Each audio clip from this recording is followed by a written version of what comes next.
Let's talk about bad habits. As a human behavior expert, what's your take on that? I'm going to start with a Dan Pennerism on there. And Dan taught me many, many years ago. He says, people do things for two reasons, either inspiration or desperation. If you're moving away from a bad habit out of desperation because you're upset with yourself, I'd say, I don't want to wake up feeling crap like this again. I will never drink tequila. And of course, 2 weeks later, your friends are out, it's partying, and somebody shouts shots, and you're like, wow, I shouldn't, I'll go on then. Right.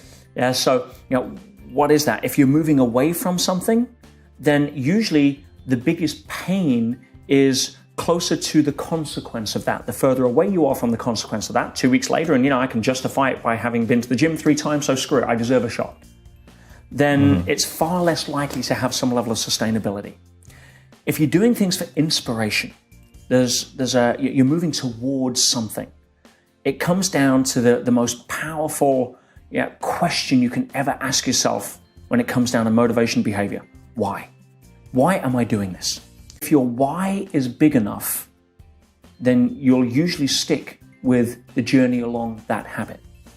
And the why is big enough when it's outside of who you are. At that point, something really unique happened. Moment I'll never forget. I heard this sort of trudging noise through the sand, and I kind of looked up. I'm on my own. I look around, and there's 2 people coming towards me, both competitors with numbers on their chest. And one of them had his head down, and one of them had his head up. And then I noticed they were tied at the wrist to each other. And the guy with his head down was a blind Korean guy in his late 60s. Wow. And the person he was tied to was his guide. And I watched them in silence just go past me, trudging in the sand in the distance. I'm like, wow. And I started asking myself a question. I'm a student of human behavior. I'm like, what possesses somebody who's clearly not an athlete? The guy's a pensioner. Run the toughest foot race in the world, where he can't even see where to place his feet. And we're running in unkind terrain where one wrong slip, you can break your ankle, let alone the extremity and the extremeness of what it is that we're doing.